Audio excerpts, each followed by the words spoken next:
زه چې دا یوه خبره کوم د انور خان نه سا وځي او بیرته پکې راځي. واکدارانو خدای به درنه تپوس کوي، خدای به درنه تپوس کوي. وګورئ که نه انور خان ته 3 ورځې مخکې بچي ټلیفون کوي چې ما له خېټې له ډوډۍ راولېږه، مونږ له خرچه راولېږه. د انور خان نه بچیان خرچه غواړي او انور خان په کینسر پروت دی په سعودي کې، او ټیکټونه مې سپاره په بلیک خرڅوي. سپاره مې ټیکټونه په بلیک خرڅوي او انور خان مې په کینسر پروت دی. انور خان نه خلک پیسې غواړي، بچیان ته پیسې غواړي، او خبر نه دي چې بابا جانم ځان له د بل محتاج دی، بابا جانم ځان له مریض دی، بابا جان سره ځان له د ګولو پیسې نشته. زما د واکدارانو نه درخواست دی، واکدارانو یخ شی لګو.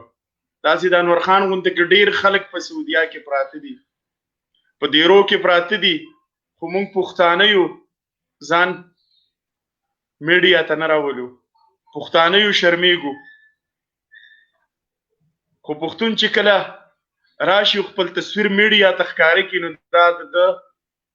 انتهایی د مجبورۍ. نن انور خان ته وګورئ،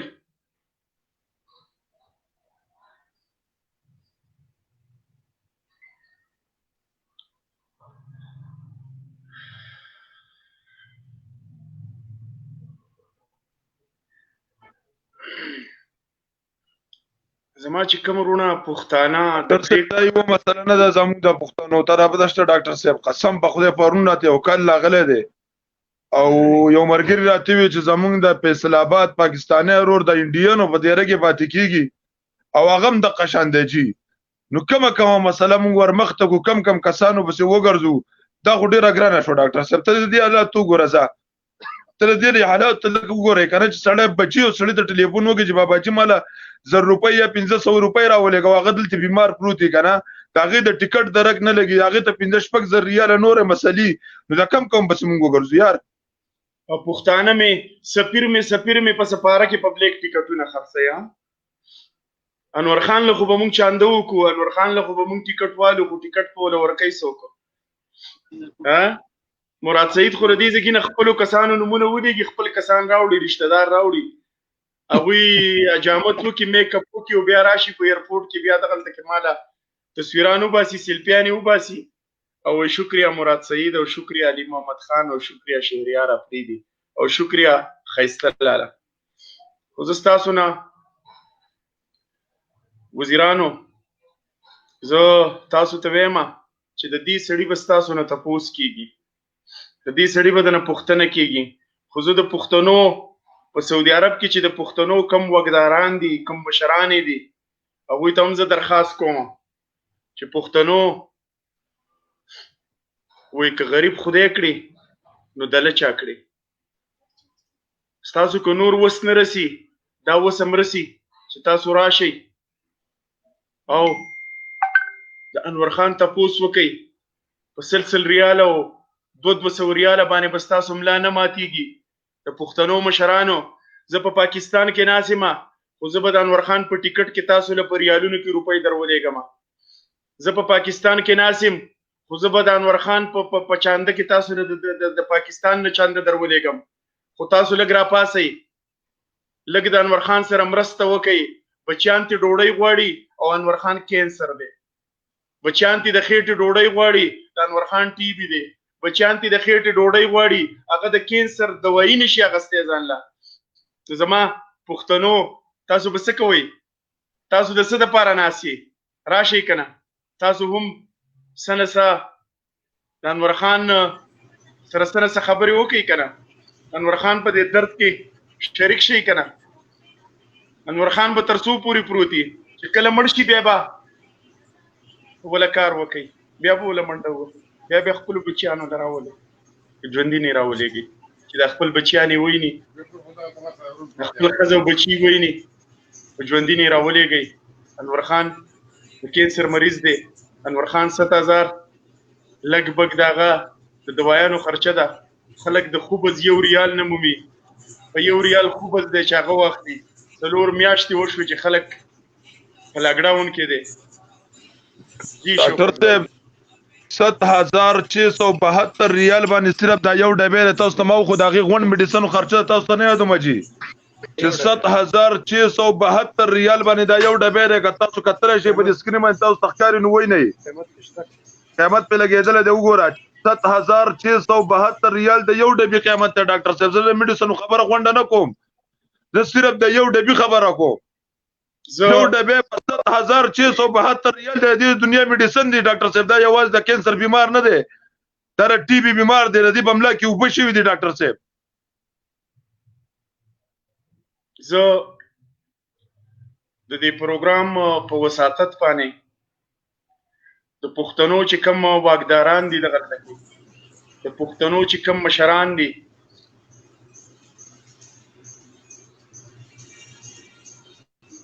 هغه مشرانو ته زه نوم یې اخلم دلته زما ادم خان درون خان ته درخواست دی زما بشیر علي صاحب ته درخواست دی زما ملک عبدالله صاحب ته درخواست دی زما ملک سید زمان صاحب ته درخواست دی چې خدا را زما مجبور صاحب ته درخواست دی مجبور صاحب هر چرته چې د خدای د پاره راشه ادم خان درون خان تاسو هم راشئ بشیر علي خان صاحب تاسو هم راشئ او زما د انور خان رور چې په کینسر پروت دی په کینسر مبتلا دی السلام علیکم ډاکټر صاحب ډیره مهرباني یو منټ جی یو منټ سرفراز بھائی یو منټ دا مایک سی بند کړئ زه د دغه مشرانو نه غوښتنه کوم چې تاسو راشئ د خدای دپاره او هم په نن شپه کې یا سبا راشئ او د انور خان کور ته ځان راورسوئ د ده سره لاړ شئ د ده د ټیکټ غم وکئ د ده د کپیل خواله لاړ شئ او دا د کپیل نه آزاد کئ که فرض که د چندې خبرئ زه درته په دې سکرین ویمه چې په ما باندې څو ریاله راولئ زه به د پاکستان نه تاسو ته درولېږم انور خان مې د دې عذاب نه خلاص کئ مرګ شته مرګ حق دی دا نه وایو ډېر مریضان یې هغه پراته ژوندي او هغه ژوندي خلک مړه شي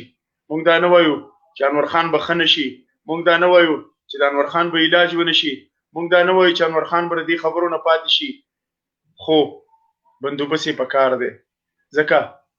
چې یو طرف ته بېوسي شي او بل طرف ته بیماري شي نو بیا سړی په ژوندي نه مري زه درخواست کوم او خاص کر بیا د حکومتي وخت نه او بیا د KPK د خیبر پښتونخوا د وزیر اعلی صاحب نه درخواست کوم چې وزیر اعلی محمود خان صاحب تا ته درخواست کوم ستا یو تقریر دی یو نه زرګاو تقریرونو کې تا ویلي دي چې د دې ورسیزو زه شکریا ادا کوم او دې ورسیزو د بچو نوڼۍ کټ کړي دي او راغلي دي او زمونږ سره مرسته کړې نن ستا هغه رونه نن ستا هغه ورسیز په کینسر کې پراته دي نن زما انور خان په کینسر کې پروت دی نن زما انور خان سره د دوایي پیسې نشته نن زما انور خان ته د پاکستان نه بچی ټلیفون کوي وایي موږ له پاپا د خرچې پیسې راولېږه او پاپای ځان له داسې پروت دی ورته وګورئ پاپای نن پکټ کې پروت دی کینسر دی ورته پاپای نن پکټ کې پروت دی ټي بي دی ورته پاپای نن پلش ته نشي تللی او زما وزیران په بلیک ټیکټونه خرڅوي زما سپاره په بلیک ټیکټونه خرڅوي موږ چاله لاړ شو چاته فریاد وکړو څنګه فریاد وکړو موږ له خو چل نه راځي موږ خو ستړي شو وزیرانو موږ ستړي شو تاسو ته په کومه ژبه کې ووایو چې تاسو پوه شئ د خدای او د رسول خاطر وکئ زما د انور خان په شان ډیر مریضان دي په دیرو کې پراته دي بې یارو مددګار د کینسر مریضان پراته دي دا ژوندي پرېږدوئ د دې ژوندو ګیله نه کوو دا ژوندي به یي خو دا کوم چې مریضان دي دې ته وګوره دا د کینسر مریض دی ورونو پښتنو مسلمانانو زړونه لرئ زړونه هم د غوښې دي دې ته وګورئ دا پروګرام یې شیر کوي که ورته ورسي چېرته دا پروګرام یې شیر کوي پښتنو ورونو دا پروګرام یې شیر کوي که ورسي ورته وګورئ زه د ژوندو د ټیکټ خو اواز کوم د 3 میاشتو نه خو بیا هم خیر دی هېڅ خبره نه ده وبه شي میاشت پس به وشي 20 ورځې پس به وشي خو انور خان ته مخامخ وګورئ د کینسر مریض دی ټیکټ غواړي څوک به ولې ټیکټ والي پیسې اوس هم نشته چانده به ولې وکړو خیر دی چانده بولو کو پښتانه ډیر غیرتمند دي په خپل کناره می خو چې داسې مریضان وای نه هغوی له چانده ورکوي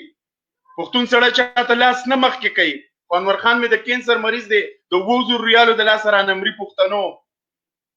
د سعودي عرب پښتنو تاسو په سخته کې ما ته پته ده چې په سخته کې ما ته پته ده چې تاسو په تکلیف کې ما ته پته ده چې تاسو بې یارو مددګار یې ما ته پته ده چې تاسو د تپوس هم څوک نشته خو زه ستاسو نه دا تپوس کوم چې انور خان ته مو ګورئ که نه انور خان ته مې 3 ورځې مخکې د کور نه ټلیفون نازي خرچه راولېږه انور خان ځان له اخرنۍ سلګۍ دي خو ته وګورئ په کینسر پروت دی په کینسر مې دا رور پروت دی پښتنو ټیکټ غواړي نور څه نه غواړي ټیکټ غواړي رونو د چا نه به ټیکټ والو سفارې ته ورځو په بلیک ټیکټ دی 1800 ټیکټ راله په څو راکوي رونو د کینسر مریضان هم نه ماف کوي ایجنسو والا تاسو ته وایم څوک نشته پرې پښتنو کې چې په سفاره کې تعلق وي څوک نشته چې د پی آی په دفتر کې تعلق وي چې انور خان د کینسر مریض دی چې بیا یې مړ راوړو چې د مړ په ځای ژوندی راولو افسوس کوم ورونو زه د پاکستان نه ولا چانده درلېږم په خدای که تاسو ولې ټیکټ نه اخلئ قسم په خدای زه ولې ټیکټ عالم پښتنو څه شو مشران د پښتنو څه شو پښتانه څه شو مشران څه شو د پښتنو والله چې د انور خان ټیکټ ته پاکستان نه وانلم والله چې د کور ته دلته زه د میاشتې راشن ونه لېږم انور خانه والله انور خانه کور ته به دې زه سبا مال نمبر راکړه زه به دې سبا کور ته به دې زه سبا به دې زه کور ته راشن ولېږم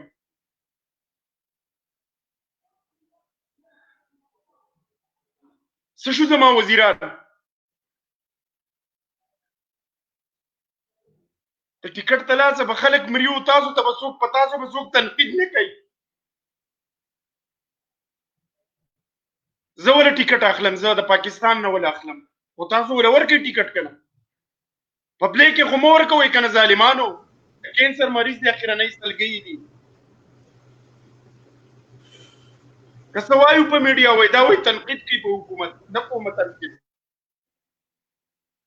په حکومت تنقید نه کوم حکومت ته زنده آباد عمران خان ته زنده آباد مراد سعید زنده آباد قراشه د دې مریض تپوس مې وکا مریض مې مړ شو د کینسر مریض دی مړه څه مسلمانی څه پښتو څه حیا څه غیرت خو پکار دی کنه یار داسې خو مه کوئ کنه مړه هغه ته د کور نه ټلیفون نازي وایي موږ له خرچه راولېږه هغه مې پروت دی د 2000 دوايي نشي اخیستی ترڅو به موږ سیاست کوو ترڅو به زنده آباد او مرداباد وایو لعنت دي شي په دې سیاست او لعنت دي شي په دې زنده آباد او مرداباد باندې ته خدای خاطر وکړئ پښتنو لږ د خپل غیرت لږ د خپل حیا لږ د خپل ننګ تپوس وکړئ خلک د نه د ټیکټ د لاسه مړه شو او تاسو په سپاره کې زنده آباد او مرداباد وایئ تاسو نن هم زنده آباد او مرداباد وایئ څوک د پکشته غیرتی چې د 1861 ولې ټیکټ وایي زه به ولا اخلم زه د پاکستان نه به ولا پیسې درلېږم زه به ولا اخلم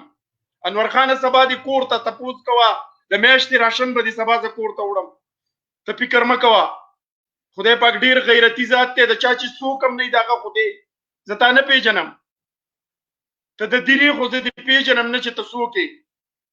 خو ستا دا درد مې جړوي ستا دا غم مې جړوي په خپله مې 20 کاله مسافري کړې 20 کاله مې مسافري کړې په دغه ملک را باندې ډېرې لوږې تېرې شوي ډېرې تندې را باندې تېرې شوي انور خانه تا ته کینسر دی ما ته پته ده تا وایي ټلیفون هم کړی کور ته چې ما ته دوا کوئ پته مې نه لګي چې مړ به مې دروړي که ژوندی به مې دروړي انور خانه د مرضونو نه څوک نه مري ته دا فکر مه کوه د مرض نه به ته نه مري خو د دې خپلو واکدارانو نه لږ دوی ته لږ جړه فریاد کوم چې تاسو وینئ که نه چې انور خان مې د کینسر مریض دی مخامخ ته پروت دی جاړي رونو ورته وګورئ جاړي د پیسو د لاسه د انسان زندگی زی میاشتې وشوه دوایي نه ده خوړلې په کینسر د چې ستاسو ورور ته کینسر وی ستاسو پلارانو ته کینسر وی ستاسو بچیانو ته کینسر وی د ښځو والی به م خرڅولی تاسو به پټي خپل خرڅولی تاسو به جیدادونه خپل خرڅولی ګاډي به م خپل خرڅولی خو د انور خان څه نه ګاډه شته چې خرڅ کړي نه ورڅه پټی شته چې خرڅ کړي او خو ورته پته وه چې کینسر دی خو سعودي ته راتلو ولې راتلو ځکه راتلو سعودي عرب ته چې بچیان یې دلته په خېټه نارو او څه نه څه ټیک شوی نو راتلو او نن زما په سپاره کې ټیکټونه په 4,000 ریاله خرڅېږي او انور خان سره 1300 نشته. نن که زه وایم چې مراد سعید په خپلو کلیوالو له ټیکټونه ورکوي، مراد سعید په شپارس باندې ټیکټونه ورکوي، نو ما ته وایي ته منافق یې. زه منافق نه یم، زما سره ثبوتونه را سره دي، خو بیا هم خیر دی. زه هغه وزیر دی، هغه ښاغلی دی او هغه نازولی دی، په هغه خدای رحم کړی دی. پښتنو ورسیزو ولا چاندې کړي دي او پښتنو ورسیزو هغه دغه زګي ته رسولی دی. خو دا خو بله خبره ده چې نن یې خلک نه مني. انور خانه خدای به دې جوړ کړي، څوک د کینسر نه مري، تا به خدای بیا ټیک کړي، بیا به دې خپلو بچو له راشي. ډاکټر صاحب